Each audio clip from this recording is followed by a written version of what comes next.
राम राम मंडळी. हा, रामकृष्ण हरी. हा, जेवण बिवण झालं का? आपलं जेवण लय तंगाट असतं बाबा. हे कुठं का असं ना, आपण आपलं भरल्याशिवाय आपण उठतच नाही. तसलं ते ढिला नसतं आपल्याकडे. एकदम दणकावून द्यायचं, खायचं. पण इथलं जेवण जरा जरा वेगळंच लागलं. परत म्हणलं जाऊ द्या, आपण जरा शहरात आलो, शहरातल्यासारखं राहूया. पण सगळे लोक मला अशीच म्हणते, ती भाषा सुधार भाषा. अरे काय भाषा? शुद्ध बोला, शुद्ध. शुद्ध कसं बोलायचं? हा, शुद्ध बिद्ध काय आहेत ना आपल्याला. हे आपले हे ओरिजिनल आहे, ओरिजिनल. कसं? हा. आणि काय ती म्हणायचं डाळ भात. हो, काय ती डाळ भात, डाळ भात. मला तर पहिलं वेगळंच वाटलं, का तर दुसरंच असेल खायचं. म्हणलं बघू जरा वेगळंच. काय डाळ भात ते अहो, ती वरण भात आम्ही गावाला म्हणतो त्याला. त्याला वरण भात म्हणते, डाळ भात म्हणते.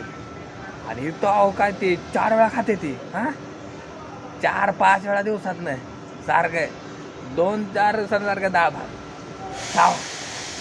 नाही आपल्याला नाही बाबा आवडते का असं आहे. त्याला एकतर पहिले इथं एकदम दम घुटते बरं का. हे आपल्याला एकदम मोकळ्या वातावरणात राहायची सवय लागली. इथं कसं आहे ना, काय घराच्या बाहेर निघलं, इकडं गाड्या तिकडं गाड्या, इकडं रस्त्याला जायचं, तिकडं कुठं जायचं, समोर बघितलं तरी बिल्डिंग सगळ्या दिसत्या त्या. आपल्याकडे कसं असतं, हे मोकाट रान असतं, नुसतं एकदम सरसराट वारा सुटलेला असतो.